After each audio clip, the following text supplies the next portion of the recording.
Unidade FM 96.5. Você já está seguindo a Unidade FM no Instagram? @Unidade FM.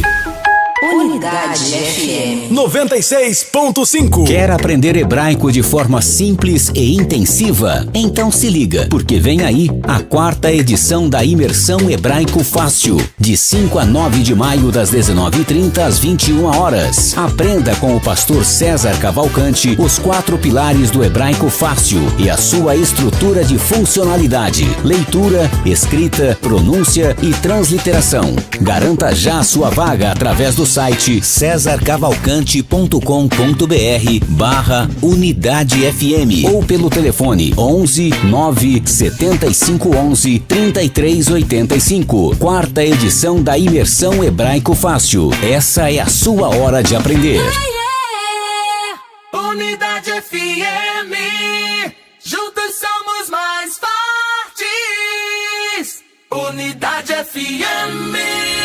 A Unidade FM também está no YouTube. Lá você encontra o melhor conteúdo para crescer na fé e no conhecimento da Palavra de Deus. Os nossos programas de debates, além de entrevistas, testemunhos e conversas que vão acrescentar muito à sua vida espiritual. Acesse youtube.com/Unidade FM. Inscreva-se e acione o sininho. 96.5. A Unidade FM está preparando um site que vai te conectar com tudo. unidadefm.com.br. E você já pode ouvir a Unidade FM em qualquer lugar do planeta. Acesse unidadefm.com.br. Unidade FM 96.5. Os debates da Unidade FM estão melhores a cada edição. E nesta 4ª tem mais um tema polêmico: Deus morreu ou não na cruz? E para você entender mais sobre o assunto, convidamos 2 estudiosos da teologia, pastor Elias Soares. Eu sou o pastor Elias Soares, membro da Igreja Evangélica Assembleia de Deus Ministério no Ipiranga. Nesta quarta-feira, às 11 horas, estarei participando de um debate espetacular na rádio Unidade FM 96,5. Você é o meu convidado. E o reverendo Samuel Ribeiro. Olá, caros ouvintes da Unidade FM, graça e paz. Aqui é o reverendo Samuel Ribeiro, pastor da Igreja Presbiteriana da Aliança aqui em São Paulo, e eu quero te fazer um convite muito especial. Nesta quarta-feira eu estarei no debate com o tema Deus morreu ou não na cruz, né? Eu defenderei que sim. Para você participar do debate, é só mandar a sua mensagem no WhatsApp 11 98484 9988. Unidade FM, juntos somos mais fortes.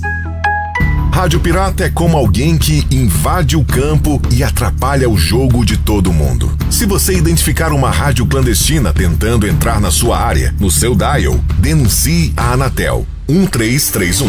Cartão vermelho para ela. Rádio Pirata é crime. Apoio AESP, Associação das Emissoras de Rádio e Televisão do Estado de São Paulo. A Unidade FM também está no YouTube. Lá você encontra o melhor conteúdo para crescer na fé e no conhecimento da Palavra de Deus. Os nossos programas de debates, além de entrevistas, testemunhos e conversas que vão acrescentar muito à sua vida espiritual. Acesse youtube.com/Unidade FM. Inscreva-se e acione o sininho.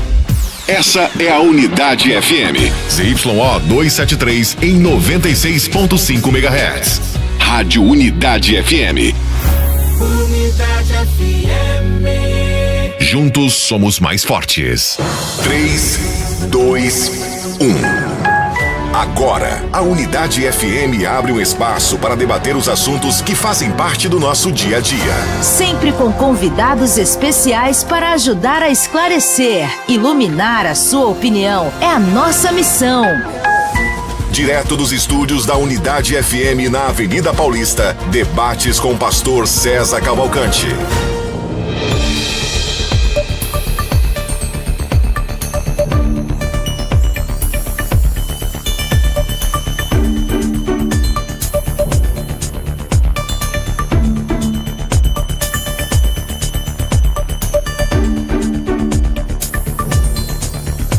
Deus morreu na cruz, ou a ideia das duas naturezas, né? A natureza humana, a natureza divina.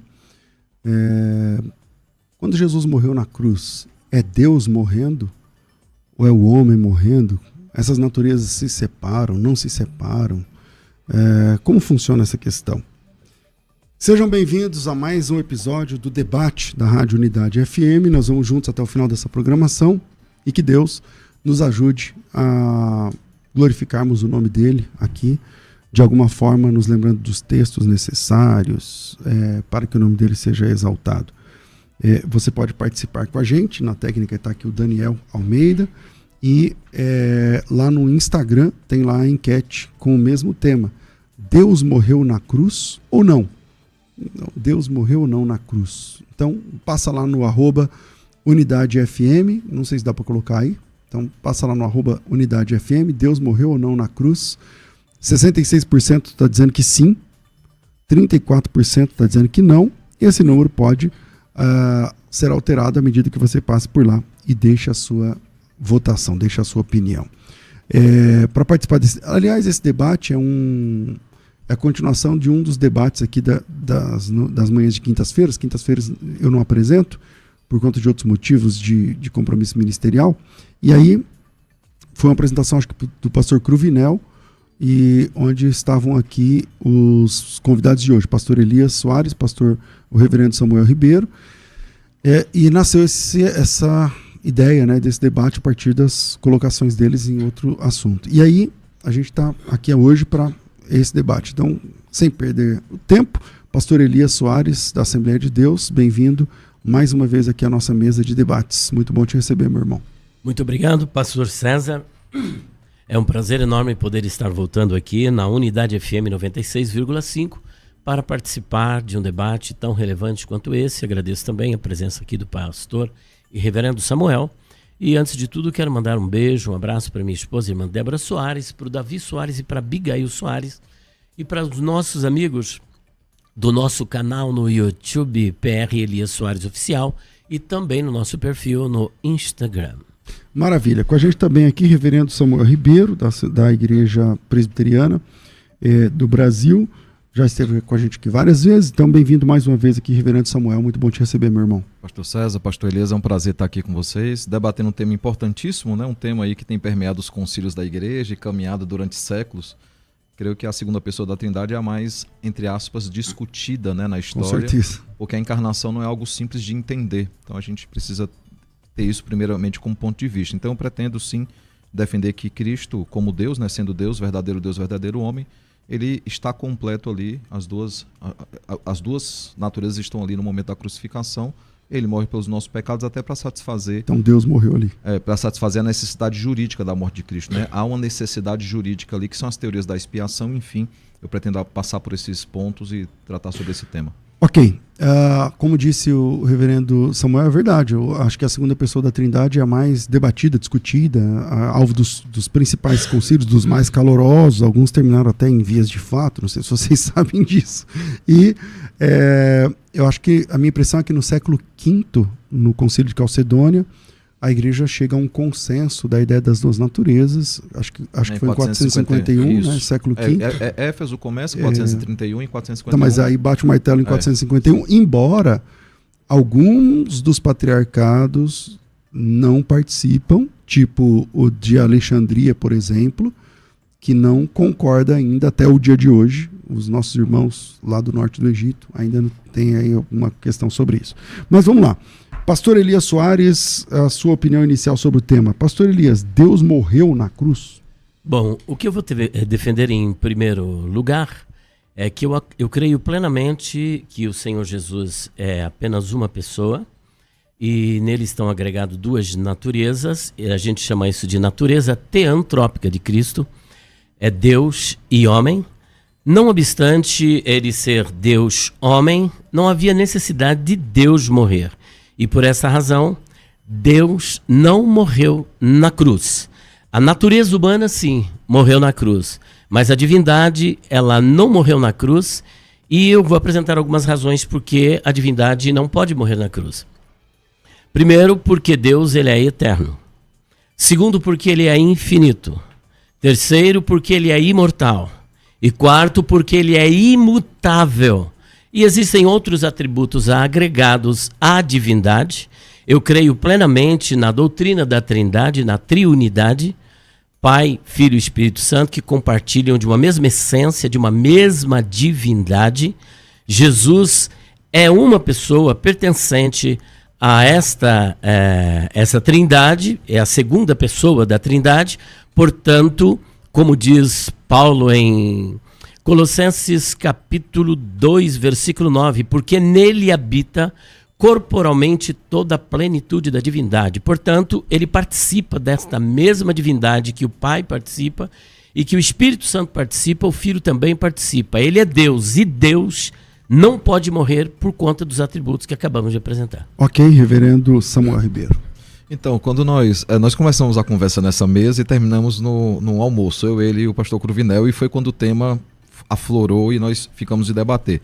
Eu lembro, e o pastor vai lembrar disso, que na nossa conversa lá eu deixei claro, o senhor está defendendo o que eu estou defendendo, mas talvez os conceitos o senhor não esteja deixando claro. E aí, mais uma vez, por exemplo, o senhor reproduz a visão reformada sobre a natureza divina. Nenhum reformado vai defender que a natureza divina, que é imutável, que ela é eterna, ela sofreu morte, mas Jesus está pleno na crucificação. E aí eu lembro até que eu falei assim, mas Atos é claro que ele sangrou por nós, ele derramou o seu sangue. E aí o senhor falou assim, mas é difícil Deus sangrar. Mas, por exemplo, aí eu perguntei, mas nos açoites, quando ele já está sangrando, a natureza está lá? E aí eu enfatizei a questão da necessidade jurídica. Por quê?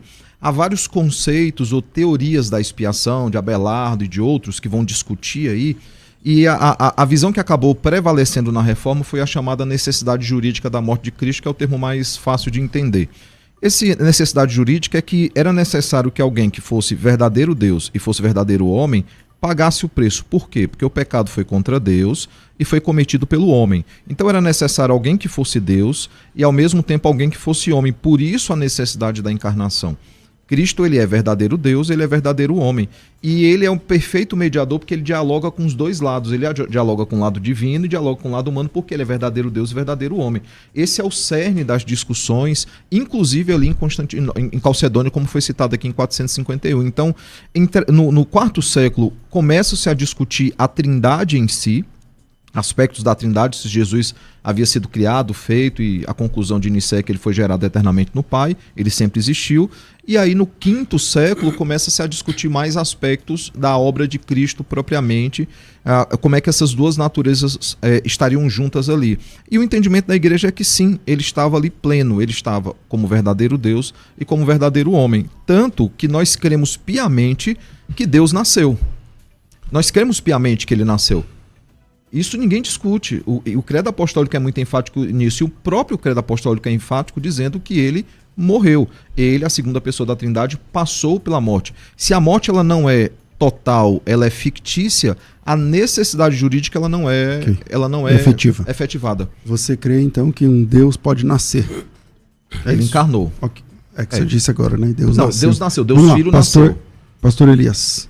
Pois é. Partindo da perspectiva da natureza teantrópica de Cristo, nós, então, biblicamente, o Verbo se fez carne, habitou entre nós, vimos a sua glória como a glória do unigênito do Pai, cheio de graça e de verdade.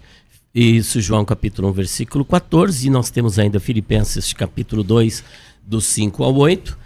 Entendemos perfeitamente, na dupla natureza, o Pai estava, a Bíblia chega até a dizer que Deus estava em Cristo reconciliando o mundo consigo mesmo, mas o fato de Deus estar em Cristo, dele ter uma dupla natureza, não significa necessariamente que a natureza divina tenha que morrer. Primeiro ponto que eu tenho de divergência, apesar que essa é uma teoria do catecismo da Igreja Presbiteriana, ele não tem fundamentação bíblica, é uma teoria, como a teoria chamado na Igreja Católica de Santo Anselmo de Cantuária, do século XII. Existe uma teoria sobre a satisfação penal, mas é uma teoria, ele não buscou fundamento nas escrituras. Da mesma sorte, a igreja, com os seus credos, não fundamentou isso nas escrituras, onde há necessidade da divindade morrer, porque o que está aqui em questão não é a doutrina Theotokos que ele acabou de falar, não é a doutrina Theotokos, tá? Mas sim, se Deus morreu ou não. Deus não morreu, porque quem pecou não foi uma divindade. A Bíblia fala do primeiro Adão e do último Adão. O primeiro Adão, veja só, que quando ele peca contra Deus e leva toda a humanidade à ruína. Porque não somos pecadores porque pecamos. Pecamos porque somos pecadores. E pecamos em Adão, conforme está em Romanos capítulo 5, versículo 12. Por um homem entrou o pecado no mundo, e pelo pecado veio a morte. A Bíblia não diz assim, olha, por uma divindade. Adão não tinha dupla natureza. Embora fosse perfeito, mas não era divino. Não era divino, ele não tinha uma natureza teantrópica. Adão era um homem perfeito, um homem moralmente perfeito, santo, e foi ele que pecou, e pecou contra Deus. E, na verdade, para que esse pecado fosse expiado, era necessário um homem também perfeito, um homem que não tivesse pecado. E depois nós vamos trabalhar mais essa questão no decorrer do tempo. Ok, reverendo. Então, deixa eu só já corrigir uma questão aqui. Eu normalmente não vejo vídeos na internet, mas me mandaram um vídeo onde o senhor cita, e eu já sabia mais ou menos a posição do senhor, o senhor cita uma fala lá do Mackenzie, de alguns doutores lá do Mackenzie, um deles o Dr. Heber, que foi meu orientador no mestrado. Eu acho que o senhor foi descortês com ele ao atribuir a ele uma heresia. O senhor diz claramente a heresia calvinista. O vídeo são as 3 heresias calvinistas. O senhor citou agora, por exemplo, catecismo da IPB. A IPB não tem catecismo, ela adota um catecismo histórico. A IPB não confeccionou um catecismo. A IPB é a Igreja Presbiteriana do Brasil. E esse catecismo histórico, pastor, ele é o fruto do desenvolvimento de outros documentos. Por exemplo, você tem os 77 artigos de Zwinglio, que muitas igrejas guardam os princípios hoje, de 1523. Você vai ter o Catecismo de Genebra, 1536, Confissão Galicana, 1559, Segunda Confissão Helvética, 1562. Você vai ter o Catecismo de Heidelberg, que é de 1563, a Confissão Belga, que é de 1566, os Cânones de Dort, que é o último grande documento lá do Sínodo de Dort, de 1619. Todos esses documentos, eles foram estudados, compilados em um único documento que são conhecidos como os documentos de Westminster. Esses documentos, eles são adotados pela Igreja Presbiteriana do Brasil como fiel exposição, assim como vocês têm também documentos que atribuem como fiel exposição. Então, só corrigindo isso, a IPB ela não confeccionou um catecismo. Quando você diz assim... ela tem um catecismo, sim, que é o de Westminster. E eu também não disse que ela confeccionou. Não, mas você fala assim... vídeo, né? Você fala assim... Agora, você falou assim... porque o catecismo da Igreja Presbiteriana pensa assim... Não é o catecismo da Igreja Presbiteriana. O catecismo que a Igreja Presbiteriana adotou, ela reflete o pensamento da reforma. Mas é semântica, reverendo. Não é semântica. É semântica, porque, por exemplo, a Igreja Presbiteriana tem um catecismo. Tem, mas assim, quando você fala que é da Igreja Presbiteriana, você restringe esse catecismo à Igreja Presbiteriana do Brasil. E todas as igrejas reformadas do mundo adotam, como sempre adotaram no século XVI, no século XVII e nos séculos que vieram depois. Não é um documento que surgiu com a Igreja Presbiteriana. Que nem todas as igrejas reformadas adotam. Mas isso é um outro assunto. Não, né? Porque uma igreja reformada não é a igreja que pertence ao catecismo de Westminster. Não, entendo. Mas Entende? É por isso que eu estou deixando bem claro que o catecismo de Westminster ele é decorrência de outros documentos. Adota. A Igreja Luterana não é reformada, ela é protestante. Então, quem é o pai da reforma? Da reforma protestante ou do movimento reformado? Que são duas coisas diferentes. Da reforma protestante. Lutero. Exatamente. Mas Lutero, por exemplo, fechava então, com a união aí a gente enviesa para outro tema que não seria... Não, eu não mas estou enviesando. Se é uma questão de... Acho que o professor pode retificar, então. Eu não disse que a igreja confeccionou, porque é dela. Por exemplo, nós temos uma declaração de fé das Assembleias de Deus. Ela foi apresentada agora em 2017, só que isso existe há muito tempo. Só que ela é uma confissão da igreja. E esse catecismo de Westminster é uma confissão da igreja presbiteriana. Então, é como Paulo, por exemplo. Paulo diz, segundo o meu evangelho. O evangelho é dele, é de Cristo. Pastor, mas ele abraçou. Só para deixar claro, eu estou aqui só para corrigir dois equívocos, que é atribuir à igreja presbiteriana um documento que é anterior a ela, séculos, inclusive, porque ela é fruto de outros documentos. É fruto de outros documentos. E a segunda coisa é derrubar a falácia, porque é muito fácil chegar aqui ou na internet e tentar atribuir, diminuir o argumento, batendo naqueles que defendem o argumento. O Dr. Heber é um homem muito santo, um homem muito piedoso, o conheço há muito tempo, e ele não é um herege, e nem defende o herege, nem os calvinistas defendem a heresia. Você veio aqui para defender o Heber ou para dizer se Deus morreu ou não? É isso que eu quero saber. Eu queria aproveitar e dar voz a quem não tem voz aqui. Então deixa ele vir aqui falar por ele, não o senhor é advogado dele? Fui aluno dele, ele então, foi meu orientador. Então você foi aluno, mas o senhor não é procurador. Calma aí, então. Não, é porque assim... Vamos voltar pro tema? Voltemos pro tema. O senhor me conhece há algum tempo, pastor? O senhor sabe que eu não fico dando adjetivos pejorativos. Você dizer que uma coisa é uma heresia, você tem que ter fundamentação histórica para dizer que é heresia. E não há nenhum documento histórico que diga que o calvinismo é heresia. Não há nenhum documento histórico fruto de concílios históricos que dizem que o calvinismo é heresia. Eu já cheguei a chamar o senhor de herege, eu chamei alguém de herege? Eu não chamo, porque eu tenho que ter documentação e fundamentação histórica. Esse não é o tema, querido. Tá, vamos voltar então àquilo, mas o senhor falou claramente no vídeo que esse pensamento calvinista era uma heresia. Então a gente pode um dia falar assim, calvinismo é heresia, e aí debater o tema. Agora o senhor prova que não é, só isso. Pronto. Não, na verdade, historicamente, o senhor precisa provar que Jesus não está ali pleno, morrendo na cruz. É para isso que eu vim aqui. Mas voltando então, a história da igreja, ele defende, e não foi o catecismo da IPB, a história da igreja durante muitos séculos defendeu abertamente, claramente, que o verbo ele se encarnou, ou seja, Deus, o Filho, né? Talvez essa foi a distinção que o pastor Cruvinel quis fazer. Deus, o Filho, ele de fato encarnou, ele de fato esteve entre nós, ele foi manifestado na carne, como Paulo diz a Timóteo, e ele padeceu pelos nossos pecados, ele passou por toda a humilhação que envolve o seu nascimento até a sua morte, e ele foi exaltado sobremaneira que envolve a sua ressurreição e os passos que acontecem após a sua ressurreição. Então, a Escritura ela é muito clara, e a igreja entendeu isso perfeitamente, ela é muito clara sobre de que Cristo de fato passou pela morte, ele de fato provou a morte, e aí você vai ter não apenas documentos, você tem textos bíblicos que aprontam para isso. Por exemplo, ele derramou o seu sangue como propiciação pelos nossos pecados. Isso não é alegórico, isso é literal. Era necessário que ele morresse literalmente, porque por mais que ele não tenha pecado, logo o pecado não deveria recair sobre ele, ao encarnar, ele é o substituto legal, ele é o vicário, né? Ele assume o nosso lugar, para que a pena que recairia sobre nós recaísse sobre ele, porque ele é o perfeito mediador. O sacerdote tinha também um papel muito semelhante, porque ele apontava para Cristo. Então, Cristo, ele como sumo sacerdote e sumo sacrifício, ele recebe toda a punição do pecado. E para que ele recebesse, ele tinha que ser representante das duas raças, né? Das duas naturezas. Pastor Elias. Eu não tenho nenhuma divergência quanto a Jesus ter morrido pelos nossos pecados. A questão aqui se a divindade morreu, se Deus morreu. Esse é o nosso tema. Deus morreu na cruz? Eu digo que não. E além dos atributos de Deus, atributos incomunicáveis, como a eternidade, a imortalidade, a imutabilidade. Veja só, Jesus, em João capítulo 2, versículo de número 19, ele disse o seguinte: derribai este templo e em 3 dias eu o reconstruirei. Aí os judeus pensaram que ele estava falando do templo que foi reconstruído por Herodes. Mas ele falava a respeito do seu corpo. Do seu corpo. Se Jesus, Deus homem, morresse na cruz, nós teríamos um problema.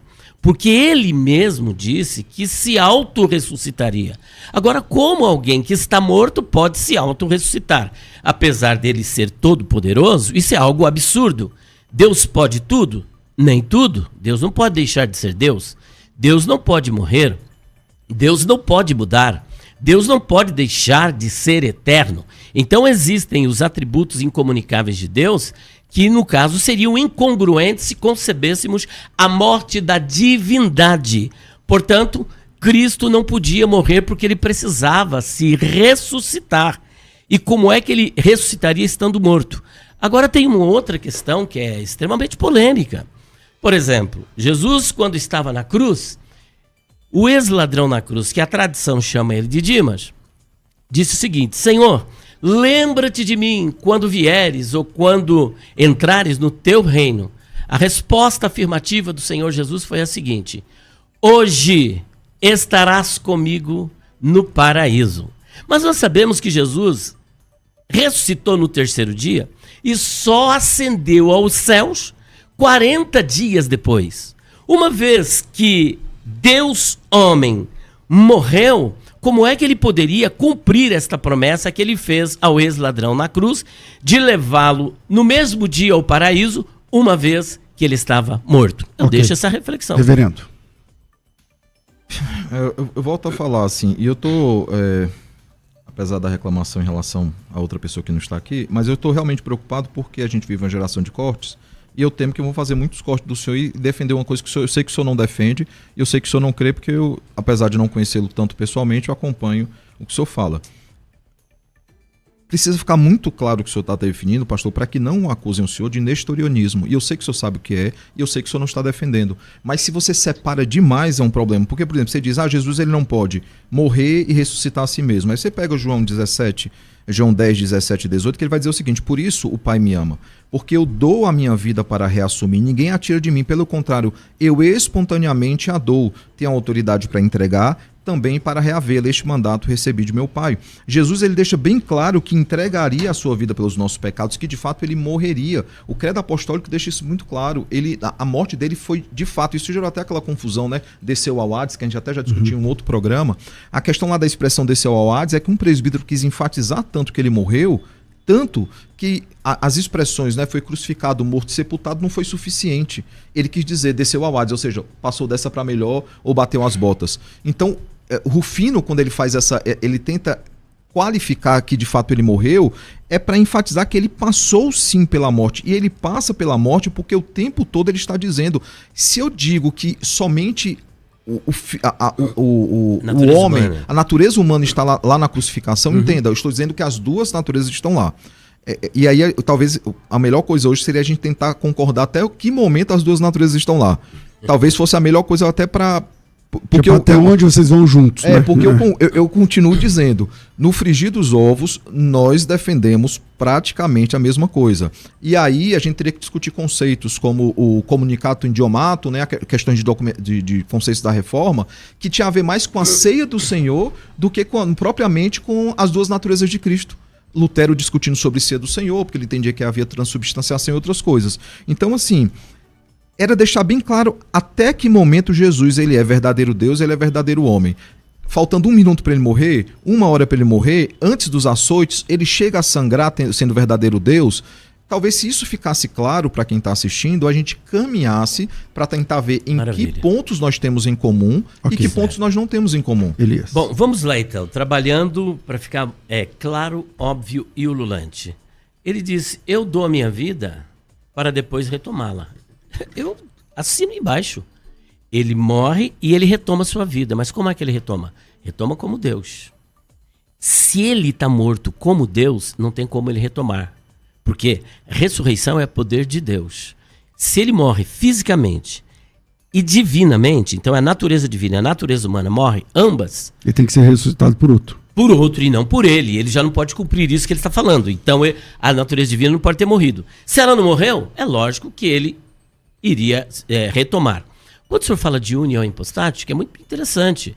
A natureza teantrópica, nós já trabalhamos, que é uma só pessoa convivendo com duas naturezas. A união hipostática é uma doutrina celebrada no IV século para mostrar que as duas naturezas estão unidas para sempre e não podem ser separadas. Quem tentou separar as duas naturezas foi Nestório. Só que eu tenho que fazer aqui uma meia-culpa. Nestório não estava totalmente errado no que diz respeito à doutrina Theotokos, que não é o objeto da nossa questão. Mas quando ele diz que Deus não pode ter morrido, eu assino embaixo que Deus não morreu, e isso não desvincula uma natureza da outra. Esse é o grande problema. Para a glória de Deus, nós trouxemos esse ponto num vídeo nosso, e por isso que eu contestei não somente o Dr. Eber, mas também o Marcos Granconato, como também a Geo Magalhães e Solano Portela. Para mim foi uma heresia gritante. Quando eles matam Deus, sim, é uma heresia gritante. E por que não houve a quebra da união hipostática? Eu vou trabalhar aqui numa maiôtica socrática. Se o senhor puder colaborar comigo, como está sendo bastante pacífico. Por exemplo, o senhor é uma pessoa, concorda comigo? Sim. Quando o senhor morre, a sua pessoa morre totalmente ou sobra alguma coisa? Mas eu não sou Deus encarnado. Não. Só um exemplo, é só para exemplo. Morre alguma coisa? Morre tudo? Morre tudo ou sobra alguma coisa? O corpo volta para a terra e o espírito volta a Deus que o deu. A alma é imortal. O senhor acredita na imortalidade da alma? Sim. Como todo cristão reformado. Como todo cristão também. Então o senhor percebe uma coisa, olha. Em se tratando de nós como seres humanos, quando morremos, nós continuamos vivos, na verdade. O que morre é o corpo. A alma, que é imaterial e é imortal, ela continua viva. Agora, se a alma, que tem a imortalidade, que é uma concessão divina, não morre, por que a divindade vai morrer? Uma vez que ela não é passível à morte, visto que ele é essencialmente e intrinsecamente imortal. Ok. Então, só concluindo, uma vez que a divindade não morre, a alma humana também não morre, o fato do corpo de Cristo morrer não significa que a pessoa deixou de existir, que houve um aniquilacionismo. Porque esta alma continua ligada à divindade. A alma pertence a quem? A divindade ou à natureza humana? A natureza humana. Então você tem a natureza humana representada pela alma que é imortal e a natureza divina que não morre, e não houve a dissolução da união hipostática. Ok. Reverendo, eu comecei com o pastor Elias, vou terminar esse bloco com o pastor Então, mas aí volta o que eu já falei já. O senhor está defendendo a posição reformada. Em que sentido? Ninguém defende, nenhum reformado, nenhum teólogo na história defendeu que a natureza divina, ela sofreu morte. O que se defende é que as duas naturezas estão lá, porque ele é verdadeiro Deus, ele é verdadeiro homem. É por isso que Então acabou o debate. Então, mas Cristo sendo Deus, ele morreu? Teologicamente, por isso que a história entendeu, e o senhor vai falar assim, nesse ponto eu concordo com o Nestório. Nestório estava errado porque ele não entendia justamente isso, por isso que são cunhados. O termo comunicação idiomato, né? Os termos teológicos vão ser cunhados depois para explicar que Jesus está lá pleno. Ele não está, por exemplo, 100% homem e 50% Deus. Até a morte. Até a morte. Até o último segundo ele está 100% Deus e 100% homem. Quando deu morte, morreu quem? A natureza humana, entenda-se o corpo, como acontece conosco. Quando eu morro, o corpo vai para o pó, mas a alma é imortal. A alma de Jesus continuou viva.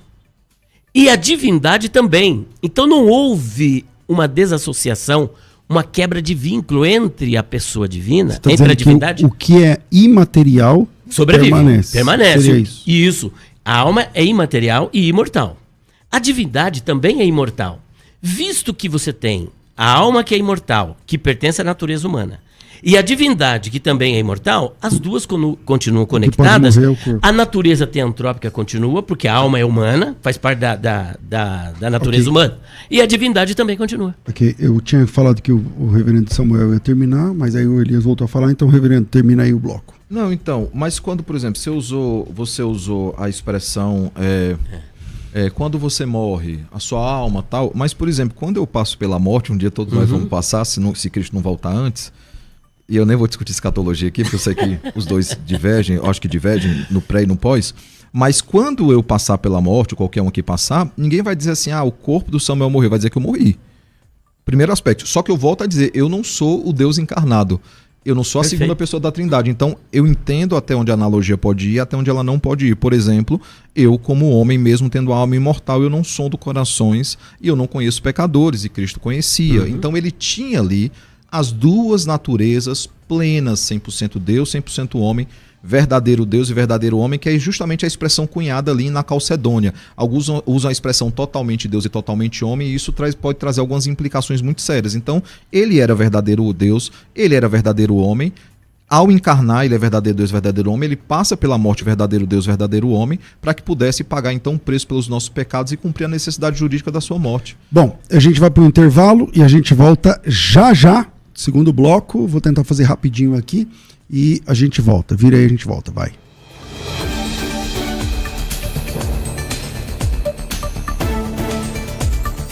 Você está ouvindo Debates aqui na Unidade FM. Ouça também pelo nosso site unidadefm.com.br. Entre os dias 5 e 9 de maio vai acontecer a próxima turma da Imersão Hebraico Fácil da FTB, em parceria aqui com a Unidade FM, onde você vai alcançar a alfabetização, leitura, escrita, pronúncia e transliteração do texto original hebraico para o português, a partir desta imersão com duração de 1 semana.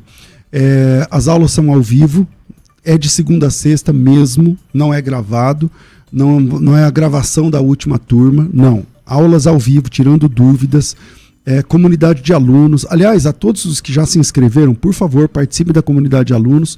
Lá dentro da plataforma tem um link lá na aba Arquivos e lá dentro lá pelo link, você consegue participar da comunidade de alunos.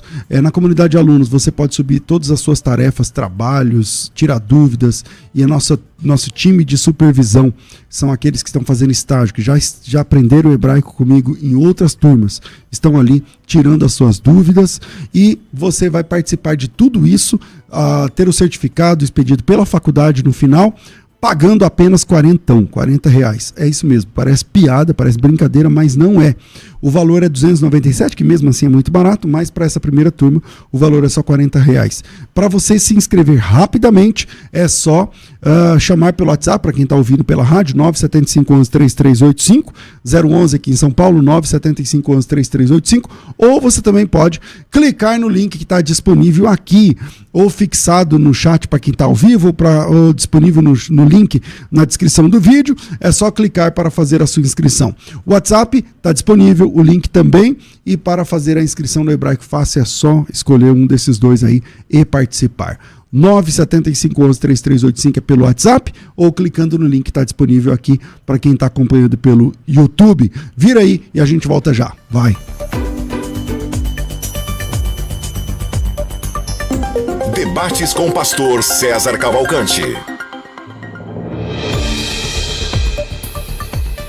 Voltamos aqui com o segundo momento do debate, pastor Elias Soares. Muito bem, eu quero crer que eu deixei claro, e se eu não deixei, eu vou reprisar, que a questão aqui não é se, quando eu estou falando da antropologia teológica, da imortalidade da alma, não está em questão, em primeiro lugar, a divindade, está em questão a humanidade. O ser humano, quando morre, aquela pessoa morreu, mas ela deixou de existir? Se eu disser que sim, nós vamos cair numa heresia chamada aniquilacionismo, e que eu acredito que o reverendo Samuel não compartilha dessa heresia chamada aniquilacionismo. Ele acredita na imortalidade da alma. Então a ênfase é quase que aqui um Kal Vachomer, um recurso linguístico usado pelos judeus. O Kal Vachomer é quando você apresenta um ponto menor para destacar o maior. Ora, se o ser humano, que tem uma alma imortal, e esta imortalidade é uma concessão divina, por ocasião da morte, esta alma não morre, só morre o corpo, mas esta pessoa continua existindo, como é o caso do ex-ladrão na cruz, que foi ao paraíso, como é o caso daquelas almas que estão em Apocalipse capítulo 6, 9 a 11, que elas estarão no período da grande tribulação reivindicando, como é o caso da passagem do rico e Lázaro, a história contada em forma de parábola, onde o rico foi sepultado e lá no Hades ele estava clamando, ou seja, a pessoa estava lá.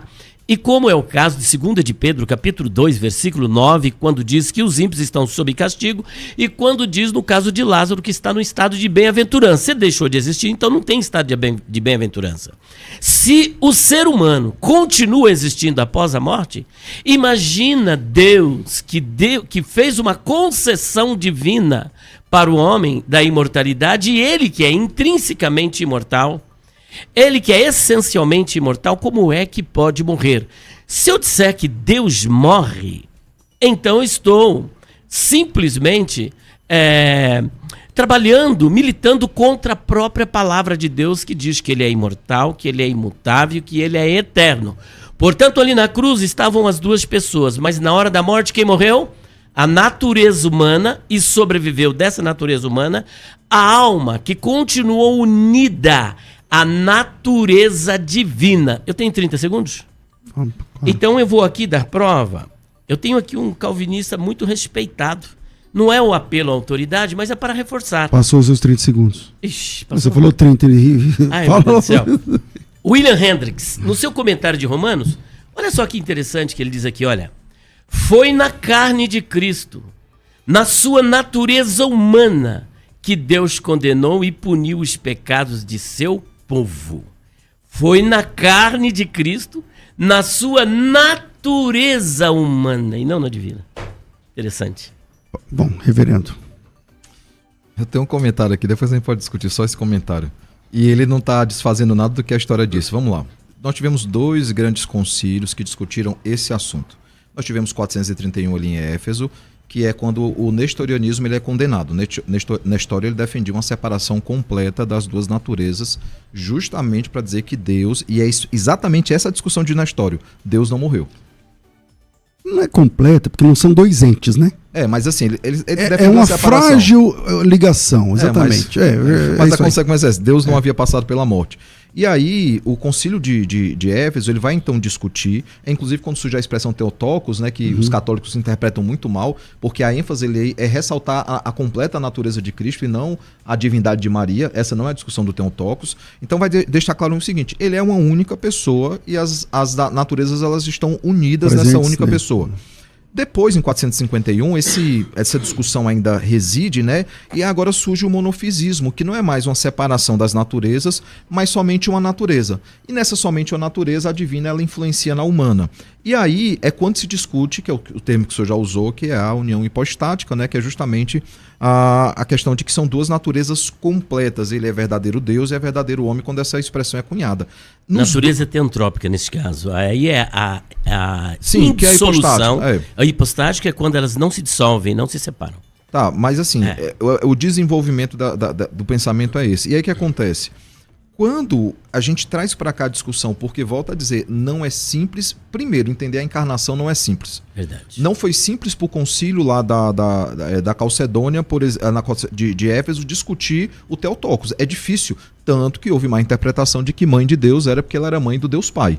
Então veja, essa discussão ela não é simples, eu não estou aqui tentando dizer que é simples, mas o que precisa ficar claro é o que a igreja já entendeu. A igreja, durante a sua história, entendeu plenamente que teologicamente, olhando os conceitos teológicos, o Deus Filho, tendo ele duas naturezas, uma verdadeiramente humana, outra verdadeiramente divina, ele está pleno na crucificação e ele passa plenamente pela crucificação. A sua compreensão é que a posição do Elias, ela é mais nestoriana? Não, ele admitiu que... Ele falou assim, nesse ponto eu concordo com o Nestório. Vamos lá, pastor Elias. Justamente, em que ponto que eu concordo? Não Quando ele combate a doutrina Theotokos, ele está corretíssimo. Mas a nossa questão aqui não é sobre a questão Theotokos. O que eu não concordo com o Nestório é porque ele consegue colocar duas pessoas no Cristo. Cristo tinha uma pessoa para a natureza humana e uma pessoa para a natureza divina. Isso está errado. E é isso que a igreja combateu. Mas ela quis, porque quando fala assim, os concílios da igreja, Igreja Católica. É isso que a gente tem que ficar aqui, deixar bem claro. A doutrina Theotokos é defendida pela Igreja Católica, que hoje tem a mariolatria, e eu tenho o catecismo da Igreja Católica, não é a nossa discussão. Por que eu não sou nestoriano? Porque eu não digo que Cristo tem são duas pessoas no Cristo. É apenas uma pessoa, com duas naturezas, e a gente chama isso de natureza teantrópica. Theos, Deus, e anthropos, homem. Agora, o que ocorre? Essas duas naturezas estão ligadas a tal ponto que a igreja criou o termo união hipóstasis, hipostática, ou seja, as duas naturezas são inseparáveis. E quando eu digo que Deus não morreu, eu não separo as naturezas. E por que eu não separo? Porque quando o homem, Jesus, morre o seu corpo, mas a sua alma continua viva, porque eu não defendo o aniquilacionismo. Uma vez que a alma ela é imortal, ela continua ligada à natureza divina. Portanto, a natureza teantrópica sobrevive mesmo após a morte do Cristo e a união hipostática da mesma sorte. Agora, a igreja disse, eu quero fundamentação bíblica. Como é que Deus pode morrer, uma vez que a Bíblia declara em vários pontos que ele é imortal, que ele é eterno, que ele é imutável, que ele é transcendente? Como é que a gente mata Deus, gente? Ok. Então, mas só uma questão. A Igreja Católica ela não defende, ela passa a definir a Igreja Católica como Igreja Católica como nós conhecemos. Ela surge como nós conhecemos, uma Igreja Católica como seita, inclusive, a partir do Concílio de Trento. Historicamente é quando o pessoal faz uma cisão completa. Até então era uma única igreja com vários erros doutrinários que precisavam ser corrigidos. Antes de Trento, né, no grande cisma, né, no grande cisma de 1054, você tem várias questões de desvio. Você vai ter, por exemplo, os os valdenses que já faziam oposição, mas assim, os concílios da igreja, principalmente do terceiro século, o concílio, a produção teológica do terceiro, quarto e quinto século, eles fazem parte da nossa teologia. Os 7 concílios principais, né? Eles fazem parte da nossa teologia. Nós não surgimos na reforma, nós existimos para nós aliancistas, desde o Éden. Para quem não é aliancista, desde Pentecostes a igreja já existe, ela não surgiu na reforma. Tirando essa questão, assim, volto a falar, talvez o senhor só precise ser preciso nos termos. Porque se o senhor entende que até o momento da morte que aconteceu na crucificação, as duas naturezas estão lá. O que não ficou claro, por gentileza? Então, vamos lá. Eu quero colaborar. Porque a reforma não discute, não duvida, discorda do senhor quando nós defendemos que o Deus, a Trindade e a natureza não morre. Isso ninguém discute. Então acabou o debate. Não, mas só que o senhor vai sustentar, e aí eu volto a dizer, pastor, talvez o senhor não esteja sendo preciso. As duas naturezas estavam lá? Sim, elas estavam. Cristo também é Deus. Então vamos a partir daí. Ó. Se as duas naturezas estavam lá e a divindade não morre, quem é que morreu? Cristo, que é Deus. Tá, mas eu não posso mas a divindade dele não morre, certo? Mas ele está lá pleno nas duas naturezas. Tá, então teve um momento, a Trindade tem um apagão. A discussão de Nestório é bem simples. A discussão de Nestório é que no momento... Mas eu estou trazendo Nestório o tempo todo. Não, mas deixa eu explicar, porque é Nestório que defende... Você pegar os escritos de Nestório, ele vai defender exatamente essa expressão. Deus não morreu. Ele é quem usa essa expressão. Mas a Bíblia que diz, não é ele, é a Bíblia. Eu citei 1 Timóteo, por exemplo, 3,16. 6,16, leia. Ele foi manifestado na carne. Leia 6,16. O senhor não acha que... Enquanto isso, eu posso explicar o que o senhor está querendo? Até o momento da morte, veja bem, estão juntos ali a natureza divina e a humana. No momento da morte, o que acontece? O corpo de Jesus morre, mas a sua alma não morre. O senhor concorda que a alma dele não morreu? Ou a alma dele morreu? Porque tinha uma alma humana, sim ou não?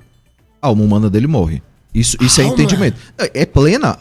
Então acabou a imortalidade, não? Não, mas você tem a natureza divina ali também presente. O senhor está tentando separar uma coisa que é inseparável, a alma de Jesus então morreu. Vamos lá. Jesus sangrou, o Deus sangrou? Não, é só mentira. O Deus sangrou? Não, Deus não sangra. Deus não sangra, Deus não tem sangue. Então a natureza divina não está em Cristo enquanto ele é açoitado. Só um momentinho. Espera um pouquinho. Vamos por etapas. A natureza divina... O senhor está usando aí a maiúscula Socrática. Não. Tentando colocar uma pergunta dentro da minha pergunta. Analisa só. O senhor disse que a alma morre. Só que Jesus diz que a alma é imortal. Mas o senhor acabou de bater de frente com Jesus em Mateus 10, 28. A alma está na natureza humana de Jesus que passa pela morte, sim. E a alma morreu, então? Não, a alma é imortal. Só que nós temos que assim, você é tricotomista, ele é dicotomista. Não, mas não importa. Não, claro. Porque ele defende uma parte imaterial. Ele defendendo que é corpo e alma, corpo e espírito, não faz... Você está pegando Deus encarnado e tentando comparar o homem, sim, mas é que eu tô por etapas. Você está comparando... Nós não somos eternos, nós somos almas imortais. Nós não somos eternos. Nós não somos almas imortais, nós temos uma alma imortal. Mas nós não somos eternos, nós somos imortais. Há uma diferença gritante então entre nós e Cristo. Por exemplo, o senhor entende que a alma do ser humano morre? Não, ela é imortal. Tá, mas a de Jesus, ele tinha uma alma. Ele sendo verdadeiro Deus. Que ele verdadeiro diz, homem. Alma está angustiada. Verdadeiro homem. Então ele tinha uma alma. Ele sendo verdadeiro Deus e verdadeiro homem, ele é pleno. Tá. Mas ele tem também uma natureza que é divina. Essa é a grande questão. Diferente do resto da humanidade. Diferente do resto da humanidade. O que a gente está discutindo é bem simples. Por exemplo, o senhor disse que Deus não sangrou. Não, tá, bem simples, desculpa. Não é simples, é um assunto muito complexo. Mas o que eu quero dizer é o seguinte, eu pergunto para o senhor. Cristo, sendo Deus, ele é a segunda pessoa da Trindade, ele é verdadeiro Deus, verdadeiro homem. Cristo sangrou? O corpo de Cristo sangrou. O corpo. Mas eu consigo separar o corpo de Cristo da natureza divina dele? Veja bem. Não, a minha pergunta é muito simples, só sim ou não? Sim, não é sim ou não é assim. Se fosse tão simples, nós não estaríamos aqui. Tá. Concorda comigo? Concordo. Jesus tinha uma natureza humana. Essa natureza humana... Vamos usar a sua linguagem dicotômica. É composta de corpo e alma. Material. E alma. Alma sangra. Alma. Mas eu consigo separar a parte material. De mim mesmo. Não. Se eu estou dizendo, alma sangra, tem sangue, alma tem sede, alma come, alma bebe. Não. Mas ela não pode ser desassociada de mim. Não, sim, mas essa é uma necessidade do corpo, é corporal. A alma, tanto é verdade que depois que a pessoa morre, a alma não precisa de descanso, a alma não precisa de água, a alma não precisa de comida, não precisa de nada disso. Tá entendendo? Porque ela é imaterial e imortal.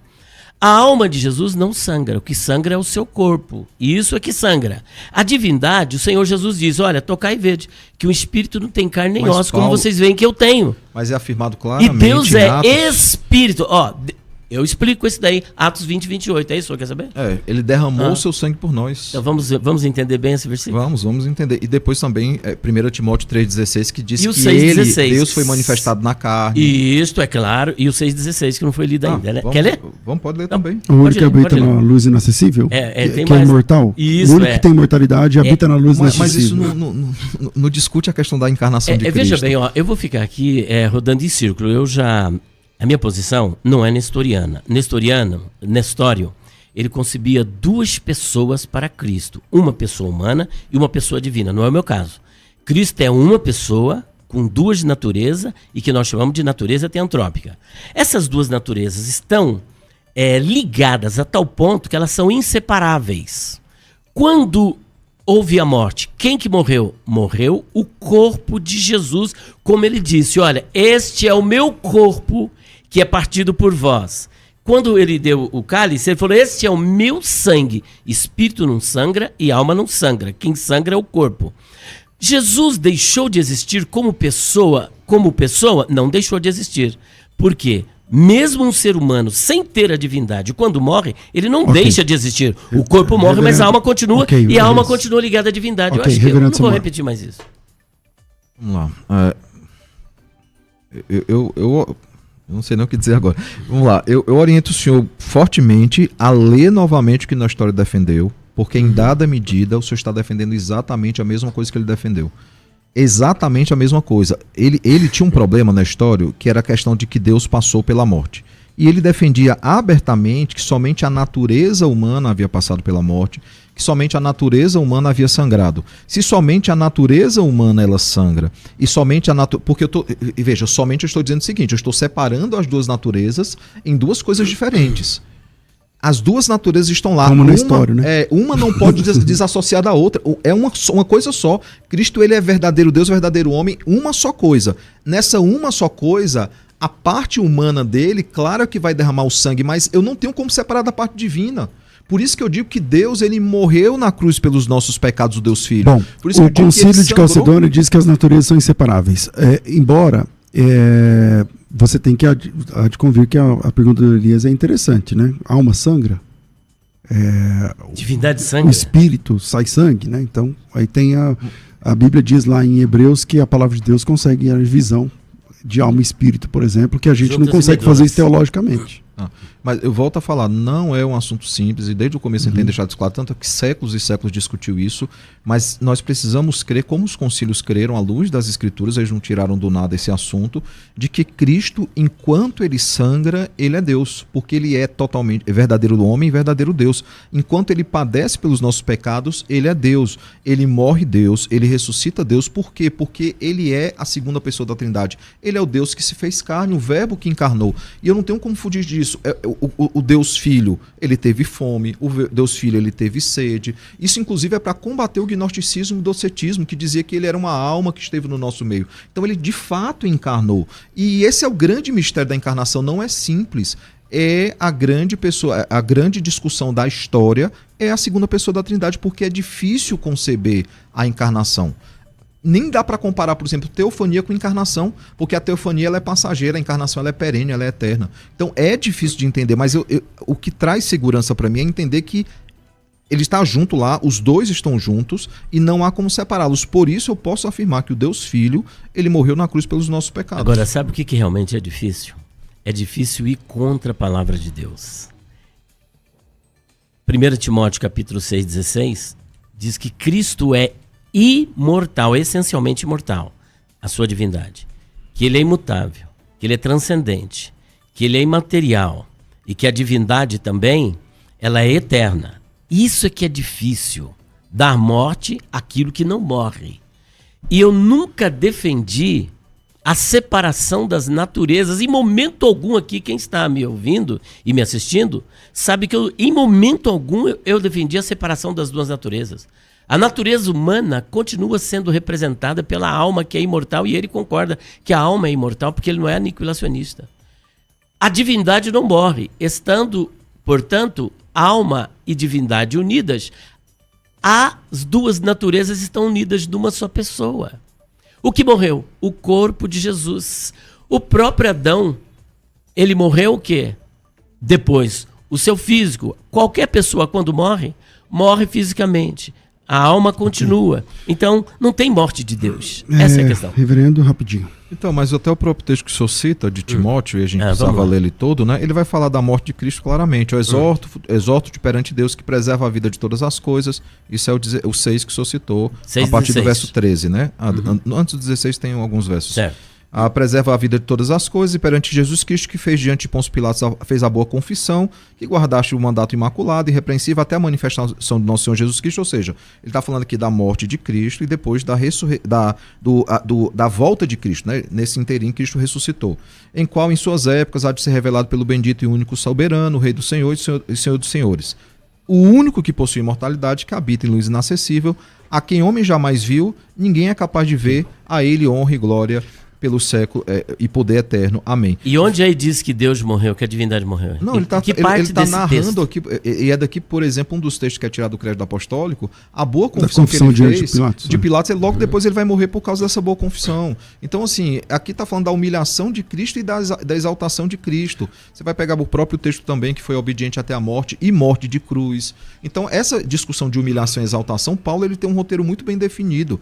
O começo de Timóteo também ele vai fazer isso. Então, assim, é muito claro que Cristo ele encarnou para morrer pelos nossos pecados. Bom, infelizmente o nosso tempo é curto, debate bom, parece que a hora voa e é assim mesmo, é aqui.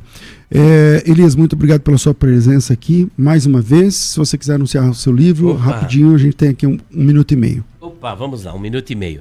Gente, olha, eu estou aqui com um kit promocional, Perguntas Difíceis de Responder, volume 1, volume 2, volume 3, volume 4, volume 5, e o Dicionário de Palavras, Expressões, Interpretação e Curiosidades Bíblicas. É um kit, olha, só esse dicionário, tem um site que vende a 360, que é o preço dele. Hoje você vai levar todo esse kit, sabe por quanto? R$420. Tudo por 420. Aqui tem perguntas: com quem se casou Caim, onde esteve Jesus 12 aos 30, quero espinho na carne de Paulo. Aqui tem curiosidades, tem uso, tem costume, tem cultura, tem são várias questões bíblicas, centenas de questões bíblicas, nomes de pessoas, rios, vales, montes, deuses. Se você levar toda essa obra, 420, e no cartão você pode pagar até 10 de 48. Quando você leva, você vai receber esse módulo aqui de hebraico, é um simples curso, tem 10 videoaulas. Temos também aqui um áudio, a Bíblia hebraica em áudio, narrada por um rabino, Rashid Bar Elohim et Hashamam et Rahad, ele narra até Malaquias. E você pode entrar em contato conosco pelo 0 operadora 11 9 3279 3001. 0 operadora 11 9 3279 3001, vai ficar aqui na tela. Além disso, 0 operadora 11 9 4901 6633. 0 operadora 11 9 4901 6633. Ok. Reverendo Samuel, bem-vindo sempre aqui. Suas considerações finais. Eu concluo então dizendo que justamente a maravilha da encarnação é que, como Atos 28 diz, né, Deus comprou a igreja com seu próprio sangue, né? Deixa bem claro que Deus ele se fez carne por meio da pessoa do Filho, ele habitou entre nós e ele pagou o preço que era necessário. A justiça e a santidade de Deus clamavam por satisfação e ele satisfez a sua ira, a sua justiça, derramando a sua ira sobre o seu próprio Filho, que é também Deus. Então, eu concluo aqui dizendo aos irmãos, né, para aprofundar mais no tema, não é simples.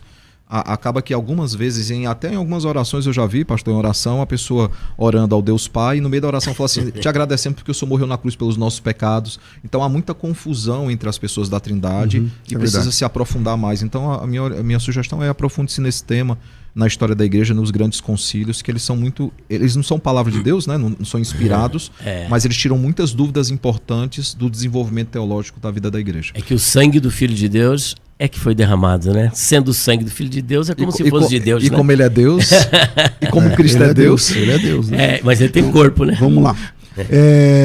Bom, infelizmente o nosso tempo é curto, mas debate bom é assim, né? A pessoa fica olhando no relógio, meu Deus, vai terminar, vai. Deus abençoe, ficamos por aqui. Mas às 14h eu volto com o Bom e Velho Crescendo na Fé. Então a gente volta a se encontrar daqui a pouquinho. Obrigado mais uma vez ao reverendo Samuel, ao reverendo Elias. Meu Deus, ó, subi de função agora, hein? Gostou? Meu Deus. E a gente se encontra às 14h. Tudo isso e muito mais a gente faz dentro do reino, se for da vontade dele.